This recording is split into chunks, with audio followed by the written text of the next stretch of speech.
My apologies for not being here. I was out of town and tried to make it, but didn't succeed.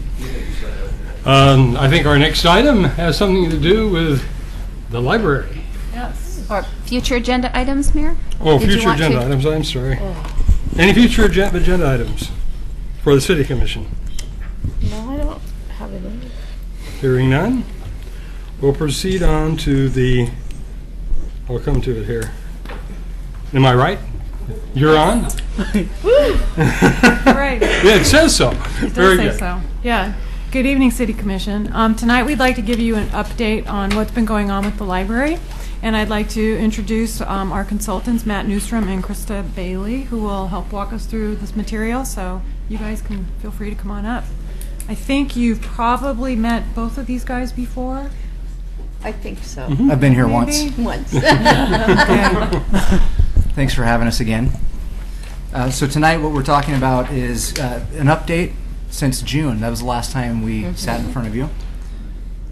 So back in June, at the end of an exhaustive site selection process, the Carnegie Library was designated as, that was the lead candidate, and we were instructed to go away, look for red flags, Yes. and validate assumptions that were preliminary at the time. So since then, we have done that, and we've come away with a project scope that does not have red flags at the moment. Since then, some things have changed. There was an acquisition of a parking lot that's occurred Good. that will support part of the parking need for the library. You know that, we approved it. I know. I hope I didn't let the cat out of the bag on that one. Since then, we updated, with architects' help, some block planning and also validating some program requirements. Part of that was through public outreach that Mo took the lead on. There was, I think, a Survey Monkey, some focus groups, and then there was at least one public meeting where we solicited feedback from the public. And also we went through and worked with some other consultants on some what we call pre-entitlement work. One of those was a parking study. We did a tree study, environmental study. There was concerns about the geotech. While we're still in the preliminary phase, we haven't found anything that says there is a big gotcha here or a skeleton in the closet. The budget has been validated as well. So as a recap on the budget, at the end of the day, the capital and operating expense projections are in line with what we had back in June. One little difference is interest rates have gone up a bit, so that's a bad thing. The nice thing is some of our assumptions actually came down a little bit, so we're at about a net zero from what our original projections were, and those have been validated with Wyatt and his staff. So at a high level, the design, construction, and fit-up is about $9.3 million. There's a $1 million contingency that we're going to hold for, one, planning and design, because we're just starting, and then the other part of that contingency will be applied to construction as things go bump in the night. There's about, sorry. What's fit up? Fit up would be, good question, thank you. It's furniture, fixtures, and equipment. So think data cabling, carrels, seats, tables. So the library currently has about $4.5 million in starting capital. $1 million of that is going to come from Clackamas County, and which will require a bond of $6 million, with the proceeds of that being about 5.8. So looking at the debt service plus operating expense projections, we're looking at $475,000 for debt service and about $120,000 per year starting year one for operating expenses for the facility. And just as recently as I think last week, Mo and Finance met to make sure that the existing funds that the library has will support those. Yes. They said yes. Okay. What's the current operating expense? The current operating expense? Well, we put a whole bunch of it aside, so we kind of expend it by saving it. But let's see, I would say it's about 1.4, to 1.6 million. Annual? Yeah. So, we get income from the district of about 1.8, and then we get another $200,000+ from the city. So we have about a $2 million annual budget. Since you brought up, I'd like to do a follow-up. It slipped my mind.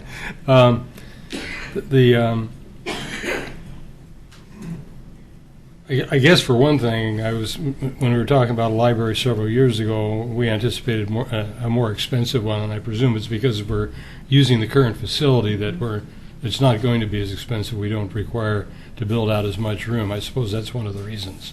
Yeah. So there's the site acquisition costs Right. that you've saved. Right. The SDCs are lower than a new build. Yeah. And the other thing is there's a discrepancy on exactly how many square feet sit over there, but there's between 5,000 and 7,000 square feet that you're saving the core and shell costs on. So a part of that is going to be interior finishes, so that portion of the project will be less expensive than, say, building an entire additional 5,000 square feet someplace else. Will we be doing any upgrades to the portion that's there for energy efficiency and? Okay. Yeah, we, at a minimum, new mechanical, electrical systems, updating the tuck pointing on the brick. We have a alternate in there that's we can afford, at least on paper right now, for new windows. So the building envelope will be similar to the condition of a new building when we're done with it. Incidentally, just ask questions. We don't have the name roster here, so just if things come up.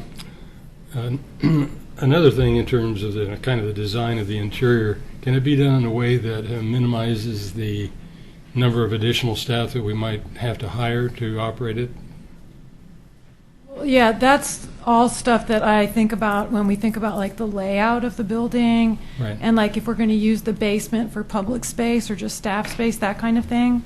So a lot of, we're just constantly thinking about that in terms of staffing and, like what technology goes in there. So, do we have one of those automated material handling systems? Would that really help cut down on staff or not? So those are all things that we're considering right now. Okay. But definitely, the thing is like right now we staff basically 2 floors. So I don't really want to staff more than 2 floors, but we can handle that. Even though that might not be optimal in some locations, we're handling that just fine now. But I don't really want to staff 3 floors, for instance. That would really start stretching us. So we know what we can handle, and we want to kind of keep it flat as much as possible in staffing, since that's where our big costs really are. Okay. Yeah. Any other questions at this point? Okay, go ahead. So that's where we've been for about the last 5 months, and in effort to keep this momentum rolling forward, that what we foresee coming forward in the next 3 to 6 months is essentially for Mo to go out and secure contracts for both owner's rep project management and for an architect, and potentially looking forward to bringing a contractor on board as well. We've got those 2 contracts, the project management and the architecture, would of course come back to you guys for approval because they will exceed that dollar value that requires approval. And then we'll start really digging into a detailed construction schedule. Right now, we've put together what we see as the high-level milestones for that, which would be to bring those 2 contracts on board by the end of this year or early next year, get design underway in January and February. All of that is also in line. In parallel, we'll be preparing for taking the bond measure out to ballot in May, and so there will be work session opportunities as well that will bring more information forward to you guys on. So what is the amount for the bond? Is that the $6 million? Okay. Are we? I'll measure. Well, of course, the bond issue was one that was our own initiative, so it doesn't apply. A decision to go out in May, everybody's going out for political votes on representatives and senators and all that kind of stuff. And I guess I have one concern: if this gets mired in those kinds of things, would it not be better for a special election as opposed to a May primary? So regarding the bond, Carol Samuels, our bond consultant, will be here at our December work session to talk Okay. to all of us. David and Wyatt and I will be meeting with her before then, but we can kind of go through some of that stuff a little bit in more detail, because, yeah, that's one of the major decisions. Right. And so this is very, very tentative, depending on, So we don't have, we're not talking about a fixed election date at this point, other than we're going to do it next year. yeah, I mean, we've been kind of planning on May, and that's what this is based on, but, you know, you are the ultimate decision makers on that. And so we'll try to bring you as much information on that so that, One thing I'd suggest, looking back at, when we've had the special, well, I'm not going to say special elections, we had the measures like the annexation to the fire district, and what was the other measure that, the library district itself, both of those. Take a look maybe back at what kinds of elections, were they special elections, or were they in fact elections that are the regular primary and the regular November election? And just a note, at our last meeting, we heard groundbreaking before 2014. So that's where the May date comes in there. Yeah, If no, it I moves, know. then there's a different Yeah. groundbreaking. Because I'm not going to be here in 2015, and I right. want to have a shovel. Yeah, right. He wants the right. shovel. Yeah. so But- we Well, want to we'll all keep have moving that shovels. forward, you know. But We'll all have shovels. Yeah. my question is, does this have to be approved by 51% of our population? Is No. this- No. This doesn't, No. okay. No, that's a quirk of apparently the incorporation or non-incorporation of the city. No, I think it's also, No, it doesn't apply to our bonds, I'm Okay. sure. I don't think it, No, okay. yeah. yeah, it's just, what I'm remembering is just, Our bond requirement to go to the voters is our charter. Yeah, Yeah, yeah. so it's not affected by that state. we don't have to have 50% of the Okay. voters show up or anything like that, just, yeah. Okay. So you mentioned the parking lot acquisition. So has there been a plan or study done yet of the parking around there? For instance, the availability of diagonal parking and handicap parking just around the block itself. Has that been looked into, or is that coming later? Yeah, we've started that. There's going to be a continuation when we get the architect that's going to have full ownership of this. We had a parking and transportation consultant do a study, and at I guess the high points are there are 80 to 85 available spots in proximity. The estimated need is 60, and then factor in the 19 that were purchased. Mm-hmm. So their executive summary was parking is not a problem. But we will be working on it more. Well, yeah. Right. My concern was the parking. The parking lot is fantastic. That's Yes. great. But you do have to cross that street, and accessibility for people with small children and elderly people. I mean, you know, there's a certain. Some people like to park as close as possible, and I just wanted to know if that was going to increase with the diagonal parking as opposed to what we have right now, which is very limited. I was just wondering if that part was going to increase, and it sounds like it will. Yeah, we'll look into that, and we'll Okay. make sure that we've got the appropriate handicap parking as near as possible to the doors. One thing, Right. question I posed to Maureen earlier was that whether we could actually have designated parking spots on the street for the library. Patrons, a certain number of them. Or can we do that by time limit? Well, that's all stuff we'll look into down the road. Yeah, you're gonna have to Yeah. look into that. Yeah, yeah. And the parking lot that you purchased could actually be for employee parking, Could be. you know, so then it frees up the other, Right. where they're currently parking. Yeah. I think we'll need to look at that. Under your current off-street parking standards, you're not allowed to dedicate public parking Yeah. spots to a specific use. Yeah. All right. It's something we would have to work through and bring back to you. It's not something that we can do with the existing code. And the commission can't do anything about I that? Well, the mayor might. Well, the commission would have to. Sounds like the mayor wants that. Well, no, it was a question more Yeah, than it was whether that's possible and whether there'd be benefits to doing so. So you can only do lots right now, not on-street parking. Correct. Yeah. Okay. So again, to recap, consultants on board next. With that, a more refined construction schedule leading up to the bond in May, groundbreaking at the end of 2014. And that trajectory would have us on a opening in the year 2015. That's great.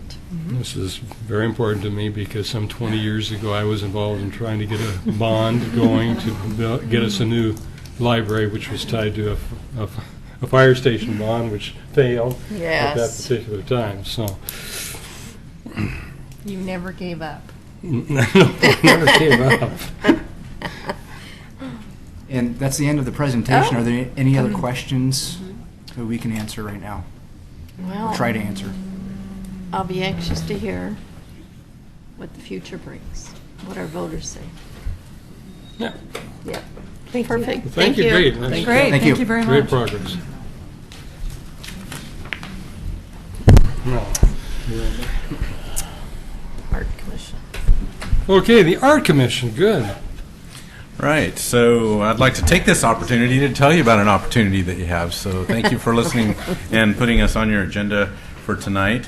I want to talk about the idea of reviving citizen participation in Oregon City arts. That's right. It's not a new topic. It's come up over the last couple of years and been on the City Commission's goals.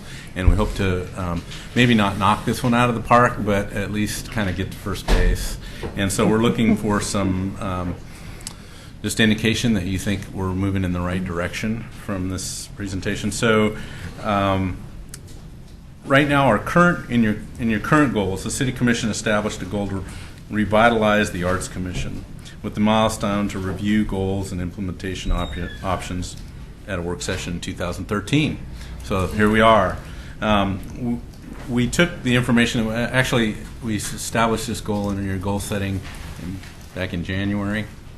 And we've since then kind of taken that under our wing and tried to connect with some citizens that are kind of well known in your arts community as people who are interested in the arts. There was 5 citizen committee members, and Katie and myself participated and kind of set the agenda and kind of facilitated those meetings.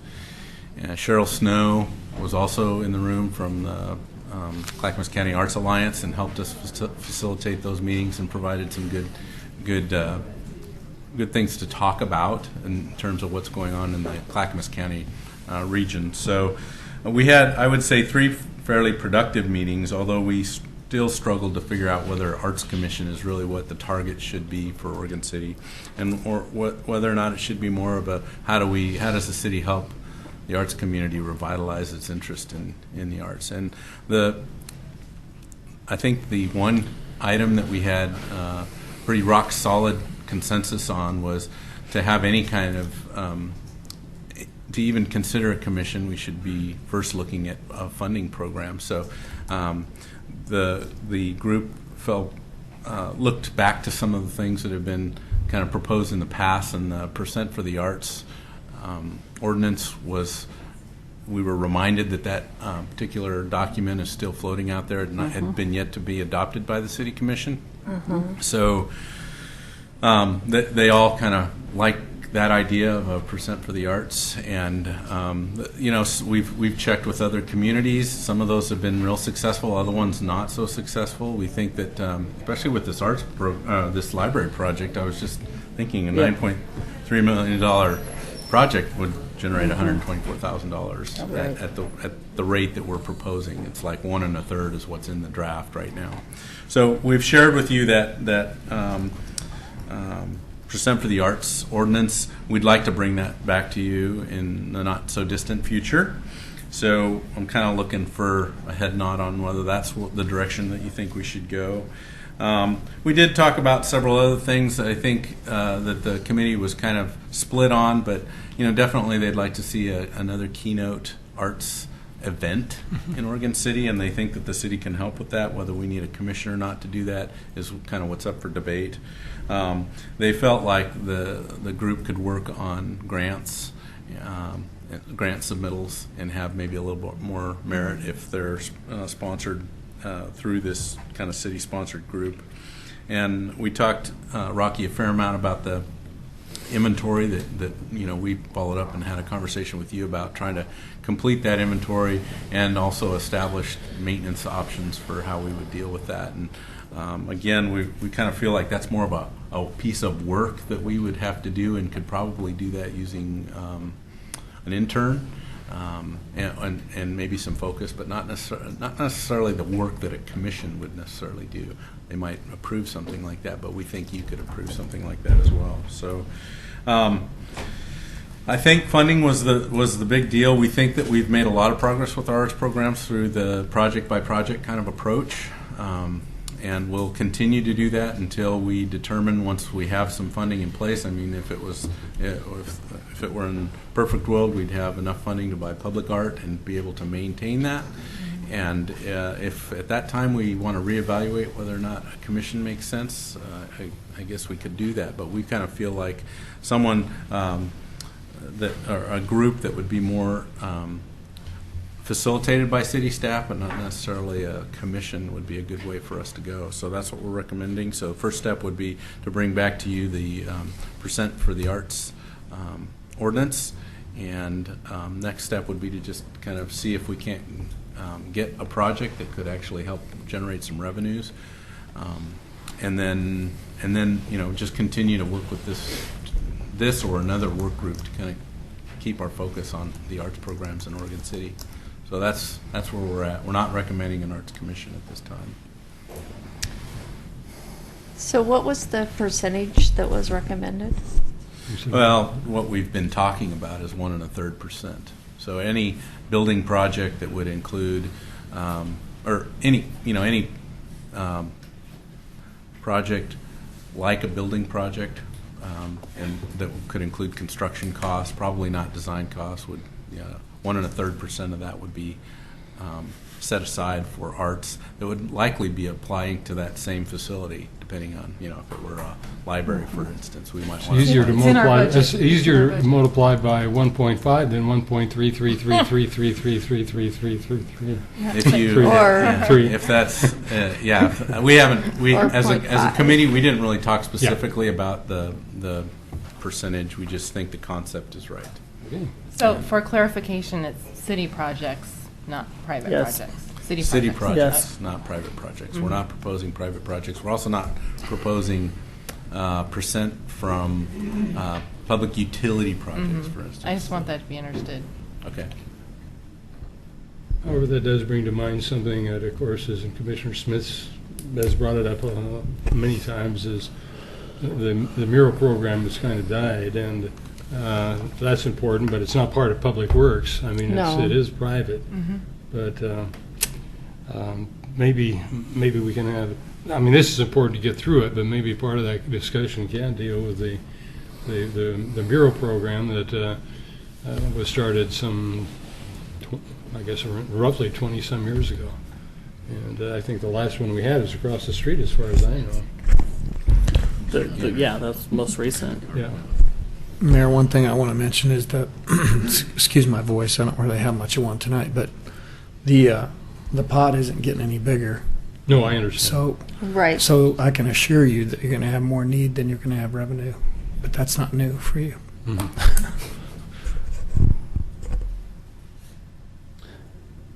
Me? Yeah, I hear you want to say something.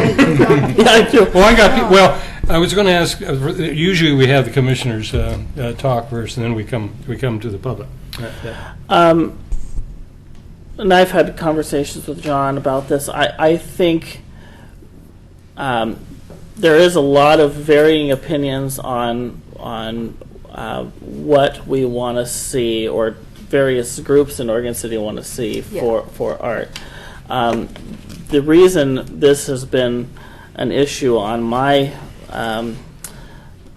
radar is mainly because of things like the murals that we see being kind of neglected to some degree and slowly vanishing, and also at the end of what was the Arts Commission, there was kind of a gap in any more arts being brought in terms of sculptures, etc. And I can see that even with just the last year or so, we're seeing those commissions and art and installations happening throughout the city, but yet don't have really a commission to oversee that.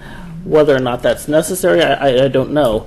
But my main concern was you know, documenting the artwork that we have within the city, some of which was 7th Street Corridor project, some of which is, you know, murals, some of which is sculptures that have been partnerships with Main Street or various other groups. And so not only what exists throughout the city that is public art, but how do we plan for replacing it or maintaining it and all of that stuff, which pretty much falls under Public Works right now.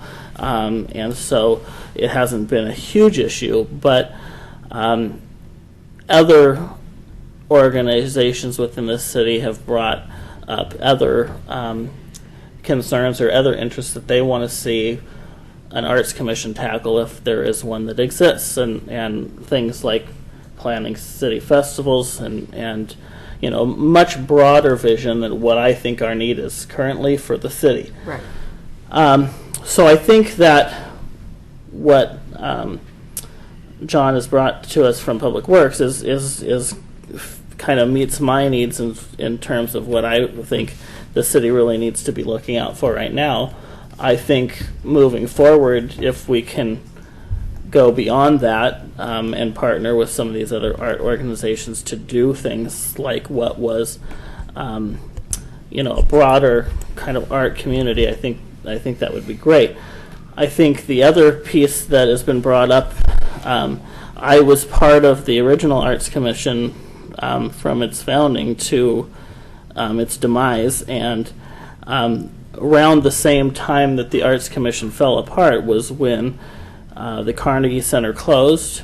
You know, the Carnegie Center was such a focus for an art center of the community, and then when it fell apart, or when it closed, the Arts Commission fell apart, the Arts Festival stopped. And so there was kind of this, you know, void. I see that all coming back to some degree now, but, you know, how does the city partner with that, and what piece of that does the city want to be involved in? So I think those are ongoing discussions. The art festival, which exists today, I think has come back and has been fairly successful, and so that I don't necessarily see that the city has to have needs to. I mean, we support it as a city in various ways through grants and things like that, but I'm not sure that warrants a commission.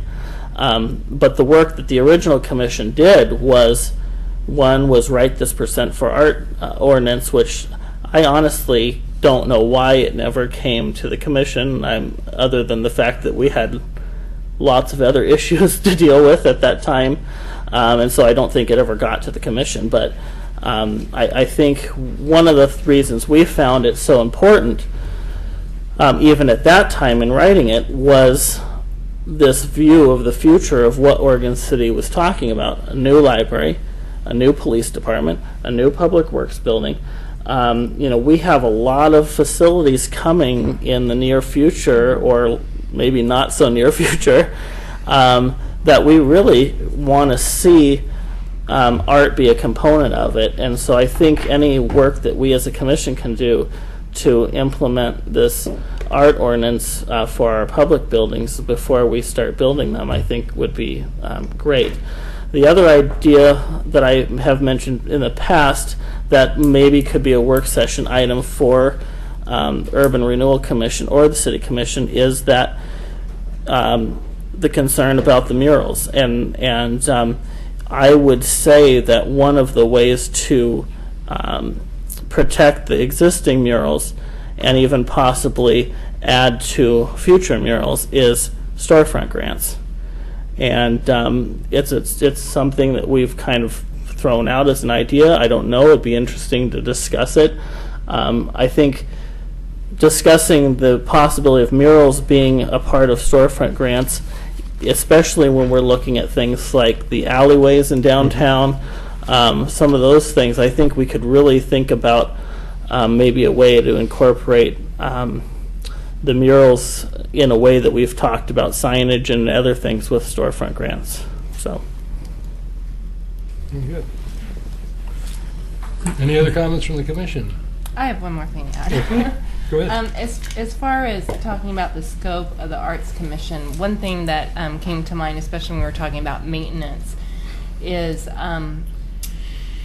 public places like railings and maintenance of, and Railroad Avenue, that wall. As far as having a list maybe to encourage art in those places, and the murals would fall under that too, of course. Just to kind of throw that out there as far as maintenance, cleanliness, looking at public spaces, what can we do to enhance what we have, make sure it's clean and maintained. I know you talked, Mike, before about railings and that type of thing. So, that might be considered.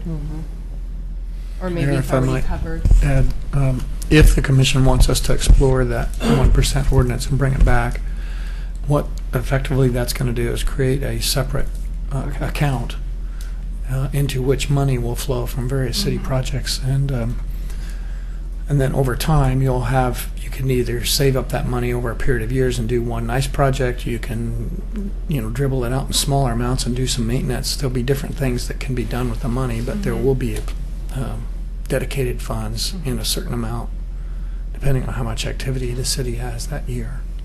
So that will be a separate account, and that's how we'll be using it, only for those purposes. So what would be the impact of a project? Would that be just an added expense? Yes. So our Yep. citizens would be adding more money?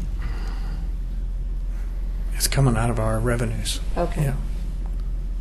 Yeah, that's how other agencies have worked with it. They know that percentage is included in there, so there's a line item typically in that budget for that extra expense.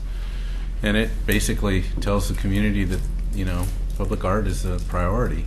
And that's what I see the ordinance doing. Obviously, it generates some revenue, assuming you have a project.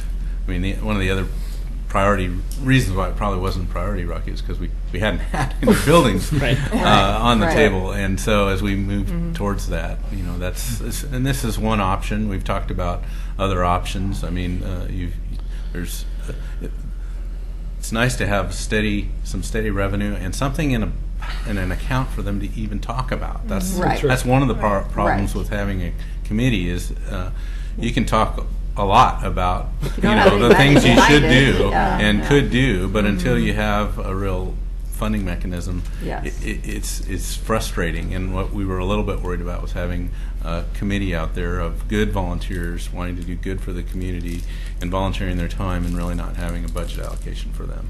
So this is one way. I think through the Metro Enhancement Grant, there's probably opportunities there as well in the future. But so far we haven't seen that, and maybe that's something that we could get committee members that aren't necessarily commission members, but committee members that want, have a strong interest and a drive. I mean, that's the other thing. Commission, to me, forming a commission isn't necessarily an opportunity for a handful of volunteers to, direct more staff resources towards something that we're struggling to kind of keep up with anyway. So, that's why I like the These don't necessarily go together, so you could have a Friends of the Arts group. It's completely independent of this source of money that you need just for maintenance. You could also look at what this is going to cover. Is it just buildings, or is it things like the jug handle, for example? So, depending on the scope of the ordinance, that will change a lot about how much it would generate. And that's all stuff I think we would want to look at the staff level before we bring it back to you. Absolutely. Absolutely. And I would not want the city running a festival. We do contribute. We could do a great job. I agree. Tom O'Brien and Bob Mahoney. Do we have to sit together? Yes. Yes. Otherwise you forfeit your You can sit in separate chairs, though. And you also have to wait your turn, Bob. That's going to be a tough one. Tom O'Brien, Oregon City. I agree that it's important that we have public art. However, I also feel that it's very important that our inventories be as accurate as possible. And in reviewing the inventory that's been done so far, if it's accurate tonight, what I saw this afternoon was that there were two obvious pieces missing. One is the shifty art that was done at the upper level of the elevator about 3 years ago. And the other is the most recent investment that the taxpayers are involved in with the lighted artworks on the elevator. So I would like to request those two be added to our inventory along with the source of funding for them, et cetera. I looked at the inventory. I think it was really well done. It's just that we probably have many more than that others who have maybe been in the city longer than I are aware of. It's just that those two, in my mind, kind of hit me right between the eyes. Thank you. Yeah, and I want to emphasize, he said shifting art. He didn't say shifty art. Oh, I said shifty. Look at him. You look like you don't want to go in there after you've had a couple. Well, actually, Tom, those are listed as item number 8. Thank you. They're on the list. Yeah. They're on. Well, the shifting one is. The shifting one. The lighting one is not because it's not a completed It's not project yet. been completed. Okay, very good. Yep. There's a place in Portland where once a year, around about Christmas, people just flow to, and that's Peacock Lane. And it's, I wouldn't call it public art, but it's an attraction. And we're about to embark on a real adventure here with the Blue Heron, and you've heard me say that before. And, you know, that it's a historical site. And what I would like to see down there is in part of the public access element of the site would be some public art. And Commissioner Smith and I have talked about this just in passing, that it's really a signature of your community. And these people are very enthusiastic about showing off their talents and what have you. But if we could have a wall down there of the history of the Oregon Trail, and I think it would be probably subject to a grant for financing and things like that. You could have that thing string out a couple hundred feet, couple hundred yards, depending on how the public access was designed. And one of these days, that's a decision we're going to have to make, is where that's going to be. We're going to have to start drawing a line. And I think the public's going to be the first to commit, really. But public art has got to be a part of that, a large part of that. One of the biggest international pieces of public art in the world is the Statue of Liberty. You know, when you look at it in those terms, it's a statue. And the same thing could happen down there in Blue Heron with this wall of history. And from one end right up to the contemporary times, including the operation of the mill, et cetera, et cetera. And so we might keep that in mind. So I'm really supportive of an art effort, whether it be a commission or this or that, because in terms of public involvement, artists are they'll bend over backwards to help you out. They really will. And so I'll give up my tagging at midnight tonight. So all right. Just your idea just occurred to me that we could talk to the French about the contribution of French Canadians here, and maybe they donate the money like they did for the Statue of Liberty. there you go. See, it's just imagination. Just sit down and There you go. brainstorm this, Yeah. and you'd be surprised where it leads you. Yep. Thank you. Thank you. Tom Guile.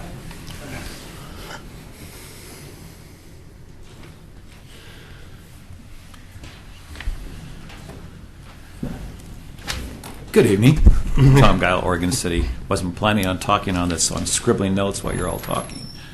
It's interesting that this is the first I've heard about this arts and the percent. Maybe I didn't read all the flyers that were going out or all the information, but it's interesting. I'm appointed by the mayor in Gresham, and I serve on their art committee because there was nothing like that existing here. And I'm their MC every 2 months for their cable television of all the art shows that they put on. And if you've never been in Gresham City Hall, the whole area is filled with paintings, sculptures, photography. And there's always a debate every time the committee gets together of what's considered art. Of course, if you're Well, if you're a painter that's or a debate watercolor, here too. We'd have that too. if you're a painter or watercolor, they don't consider photography an art, even though there's master photographers that live in the state of Oregon that sometimes display their art out there because they've won awards nationally and internationally. And so photography is a major part of that, along with sculptures.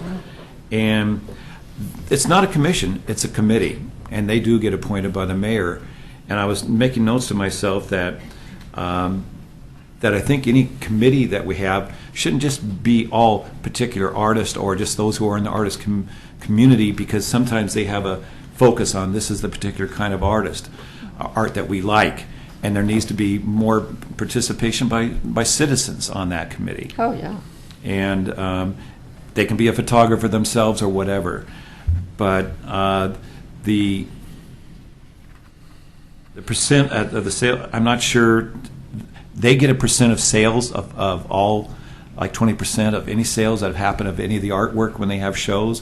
And I like what Rocky said about maybe the Carnegie Center could be a display every few months where it changes and rotates. So we have sculptures out there, we have the photography, everything I just mentioned.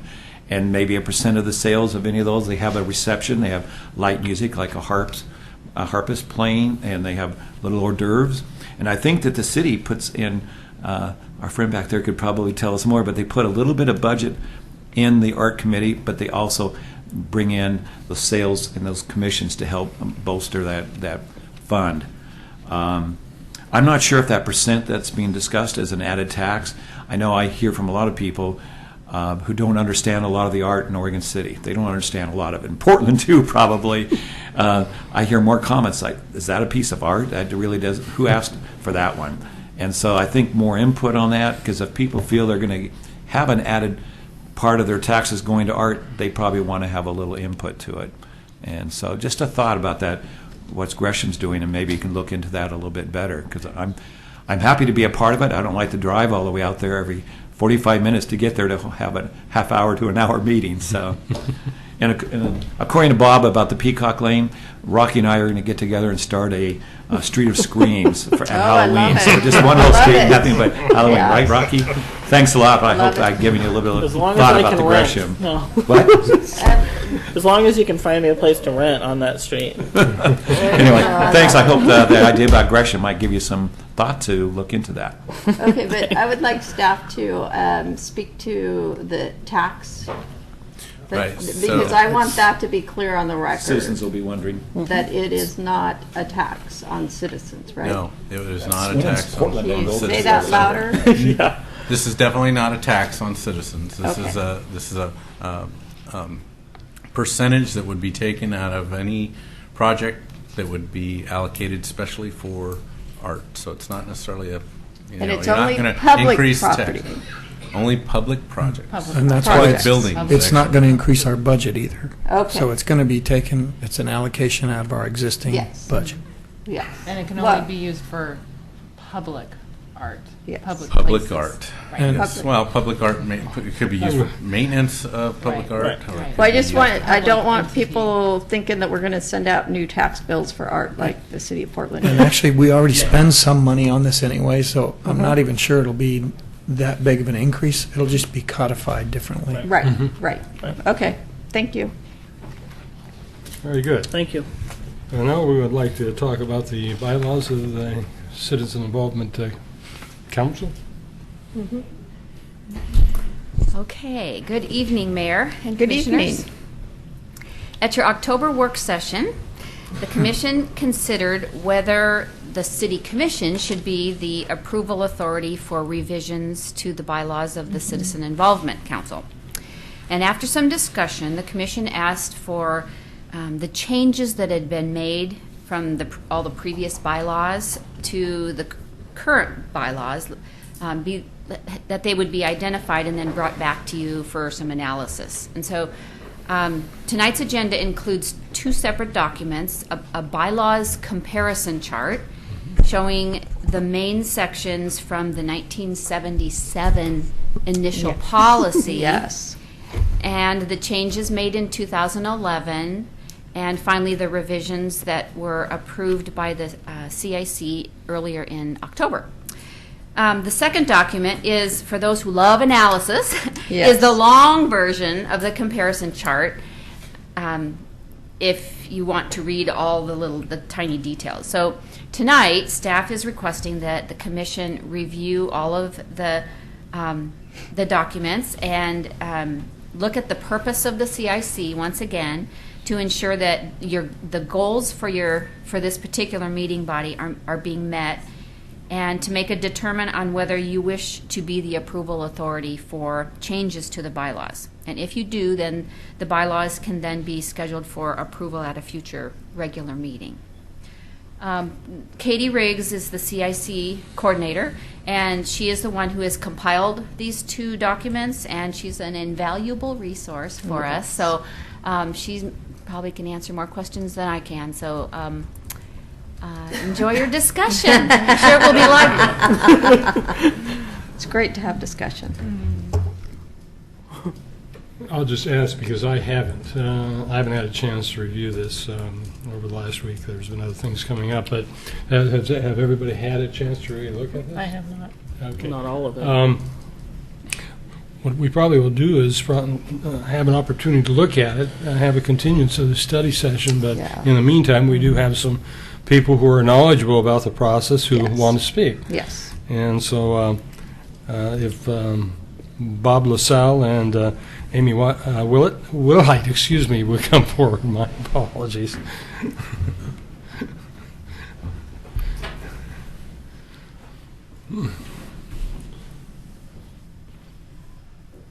I was a little worried before because the mayor wasn't here, and I have my notes here addressing him, and so I was becoming a bit befuddled.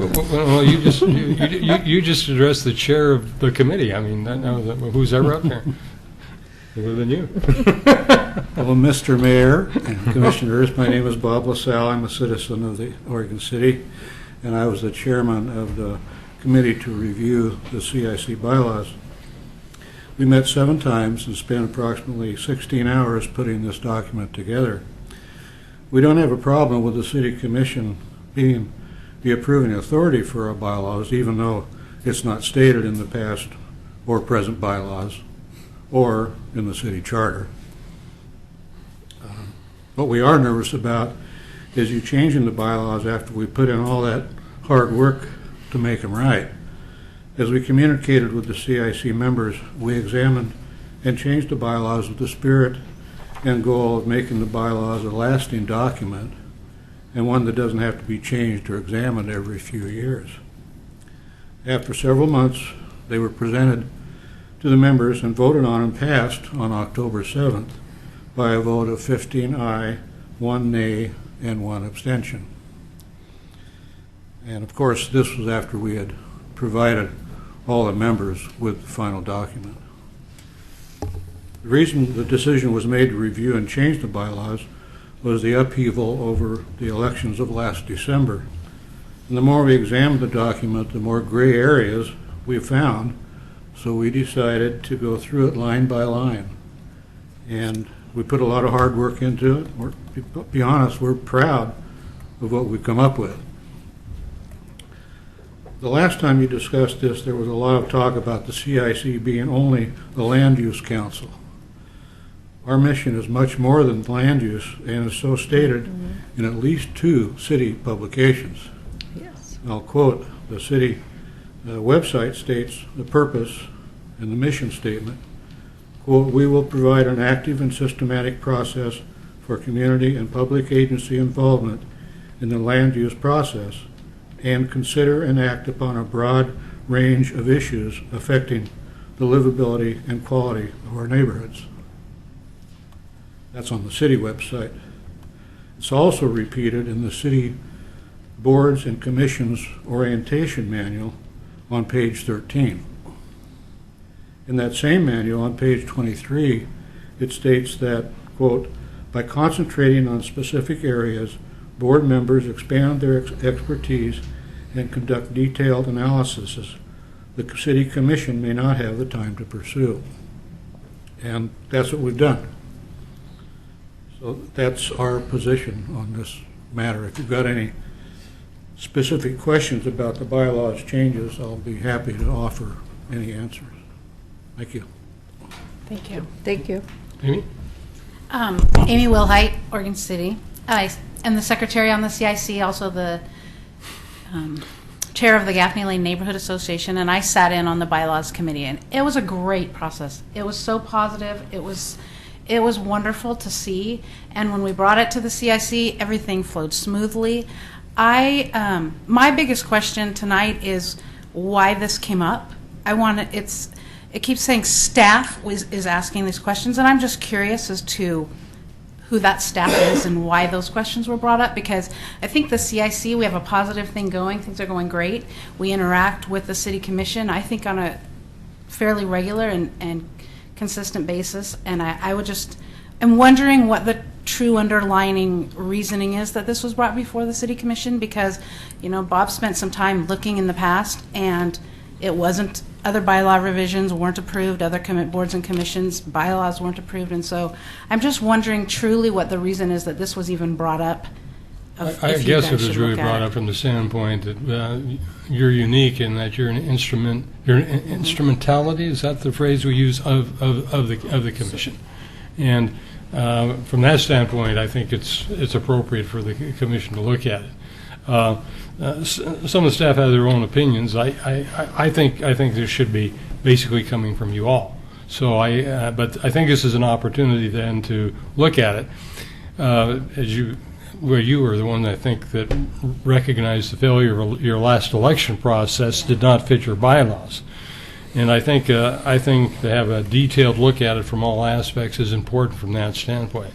And I want to congratulate you for doing so. We've had other instances where the bylaws of an organization haven't been followed and so on. And what is critical, of course, is that your organization follow its bylaws. So I want to congratulate you on making sure that happened. Given it's an instrumentality, I think it's okay for the commission to look at it. But I would be very surprised if we have a whole lot to say about it. You've given it a great deal of thought. Yeah, I don't like Bob said, I don't have a problem with you looking at it. Yeah. I'm just questioning the timing of it being looked at. We announced, we're almost at a year since our elections and when I brought up the issue of the bylaws. It's been no secret that we've been looking at the bylaws, and why wasn't it brought up until we were voting on the bylaws that you guys might want to look at it? Because it would have been great if in the process of the bylaws it would have been looked at, because we would have gladly taken into consideration any comments, and it just feels frustrating that we're done. We got it approved, and now all of a sudden there's question, and it doesn't feel like it's coming positively of the commission wants to look at it. It felt really negative to us, and that was a really unfortunate situation because we've done a lot of work on the CIC and we have a great I group. suggested come before us, is just point out you're an instrumentality of the city, and I thought it was appropriate for us to look at it. Yeah, again, I don't question that. I was just wondering why the timing as such. So when were the bylaws approved? It says October 7th. So they were just approved? Yes. By the CIC. By Right. the CIC, Right. yeah. So it's not been that far, yeah. We've been working on them for about Well, since December. 9 months. Not January. Yeah, Long no. process, yeah. So it would have just been nice to even have known that was, like I said, I don't mind that you're looking at it. I'm just wondering about the timing of the whole thing. Why did it just... There's no reason to look at it unless No. it's been approved. Yeah, I really appreciate having all this information and seeing the comparison and how it's, changed over time, just for the communication aspect and understanding and knowing the CIC and the process and what it's been through over the years. I think I want to know as much as I can, and I think it's great to have that connection with the commission and the CIC so we understand, how we all work together. I think it's good for communication and for the whole process. So that's the viewpoint I come from. Yep, Bob, I appreciate your coming forward to point out the other things that we said that your group is coming from. I think probably part of the confusion probably came from how neighborhood associations were created, and they were created as, citizen involvement, but was focused primarily on land use issues and so forth. And of course, the CIC was a product of that. But I'm glad you pointed out the other things that we said you were supposed to be involved in, and I think that'll help us in looking at this document. Well, and I think the document doesn't, when you're reading it, you don't get the feel of everything that was there. Some of the questions that haven't been brought up as one of the things that was left out was the Main Street area and the, what's the other, Chamber, thank you, Chamber of Commerce. But that wasn't done in a negative way. In fact, Main Street pulled themselves out. They haven't sent anyone for a long time, and we just changed, instead of having them be a voting member, they get to have their own line item now. And actually, I thought at our last meeting that went over really well. And so in the document, you know, you might not get a feel for some of the changes, so if there are questions, I'd love to have, you know, you guys question us that we're on that bylaw, so we could. Well, and to answer get the those. real feel for it, you had to be in my living room when we were going over these things. Did you have snacks? Yeah, he gave us water. It was great. And pop and coffee, and yeah, he was a great host. Thank you, guys. Thank you. Thank you. I have Nancy here to Okay. make a comment, perhaps.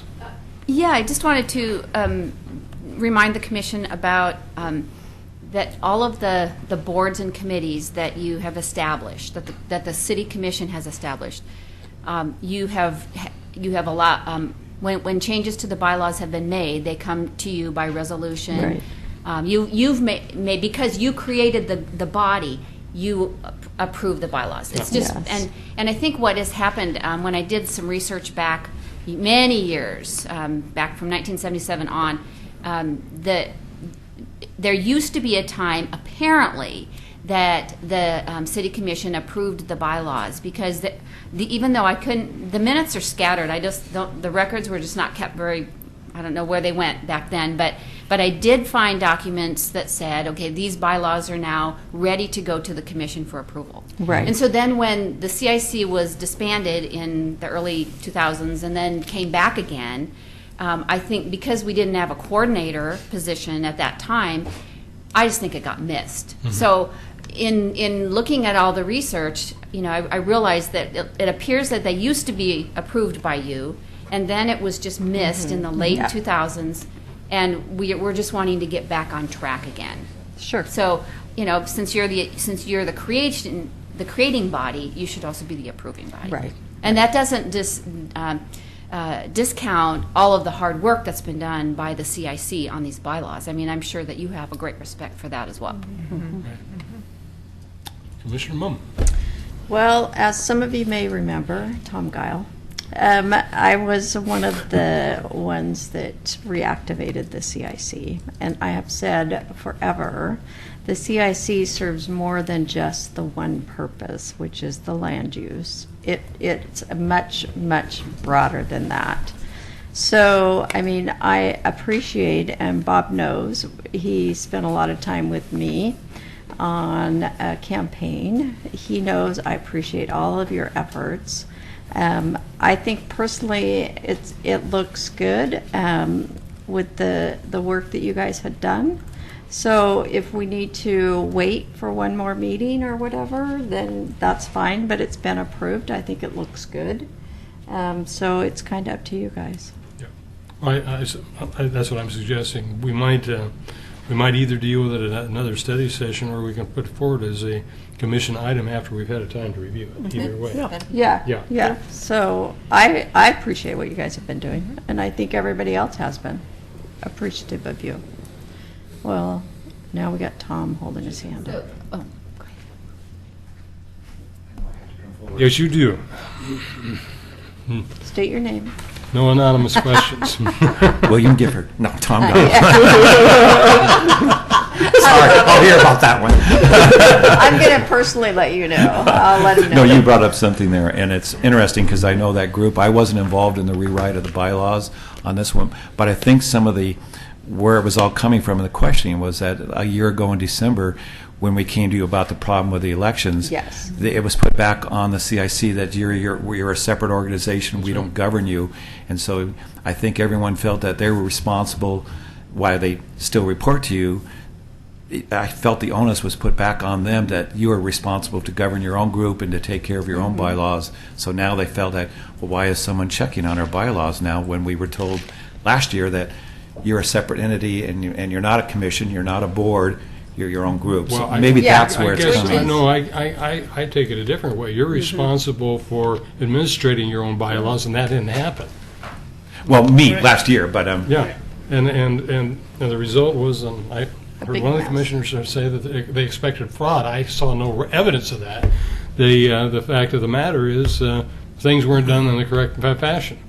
And The words that were used were, well, that's the CIC is responsible for for themselves. administrating your own bylaws, yes, you are.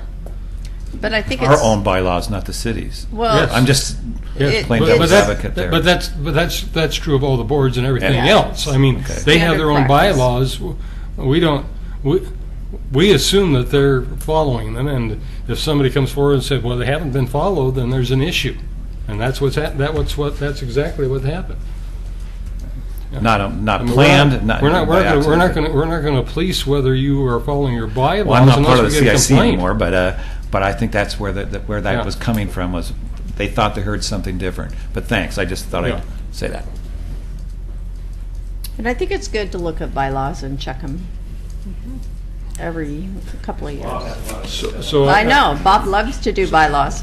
So we'll take the opportunity to look for the documents that you have, and yes. go Okay, ahead. so just to clarify your direction, we could add this as a general business or a consent agenda item for the What I meeting would on the suggest 20th? is give us an opportunity to make a decision whether we want to look at them in a study session or not. If there are some things that are of concern, we probably would have to have a discussion.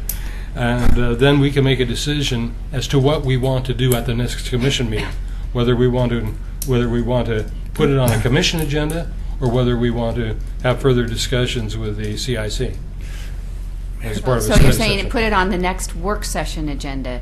I'm sorry. Well, no, I'm saying put it on the next commission meeting to make the decision whether they want to have it as a study session or have it as a Really? subsequent decision excuse at the commission level. Or vote to. If I can just take a time out on the process. This is your work session Right. agenda item, Yeah. Right. so It should I just do go to our understand, though, next- that some of you have really had heavy schedules and Yes. might not have had a chance to look at them. Mm-hmm. So why not, I'd like to suggest that we just put it on your next regular meeting Yeah. agenda, Yeah. and you'll have 2 more weeks Yeah. to look at it. But If you not on have- consent agenda, on the regular No, business okay. amendment. Yeah. My that's point fine. was that when this comes up as an item on the next commission agenda, it's not as a decision item.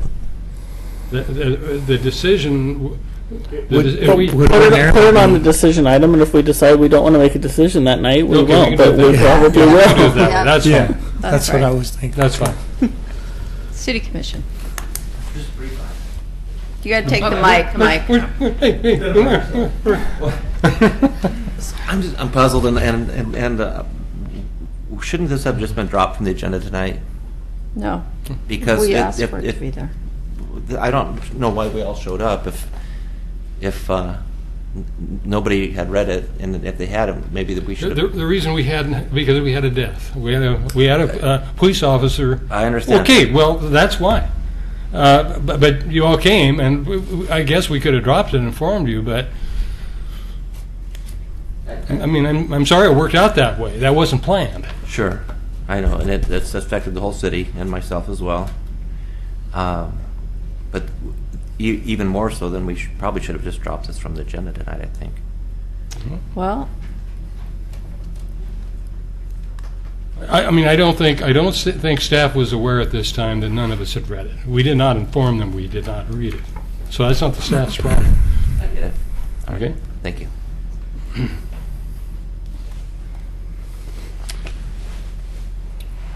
With that, is there going to be a city's manager's report? Just a brief one, Your Honor. Chapin Park, the top playground in the park has exceeded its useful lifespan, and so it's been dismantled, and we're replacing it this year. And part of our budgeted items, it'll be work done in part with the help from the Oregon City High School construction class.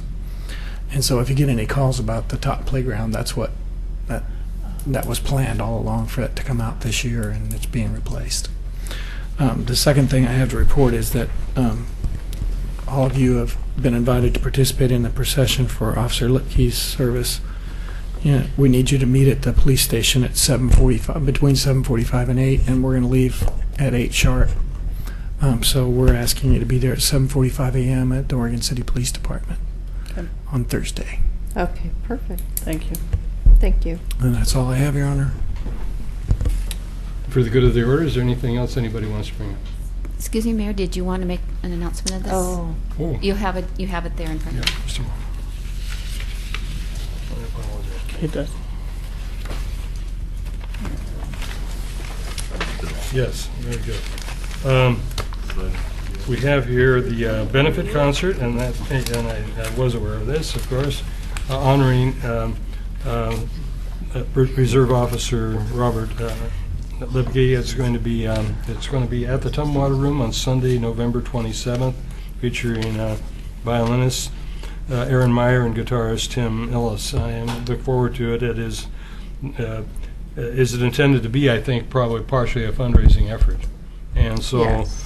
100% goes to it. 100% goes to it. I would encourage people to come to it, but I think they ought to come to it with the notion that they're going to make some donation in the process. Mayor, it's also at 3 p.m., I believe. How's that? 3 3 p.m. Oh, excuse me, I didn't mention the time. Yes, 3 p.m., Sunday, November 17th. Thank you. Thank you. Hmm? Oh, that's at the Museum of the Oregon Territory. Thank you. Yes. For the people Yeah, thank you. Yes. Like Tom. The museum, and to those who don't know where the Museum of the Oregon Territory is, It's on our website. Yeah, exactly. No, he knows. No, he doesn't. It's a great place to look at the old mill site at and look at the Legacy project at. And just for the record, item 3C tonight was removed from the agenda because of at staff request. Right. Yeah. Eric Underwood was ill today. Yeah. And one more note, City Hall will be closed on Thursday so that all of our employees can participate that want to in the service. Thank you. Thank you. With that, first of all, thank you for taking over. You're welcome. And I appreciate that. And I wasn't going to interrupt during the agenda item that you were covering. And with that, see ya. Okay.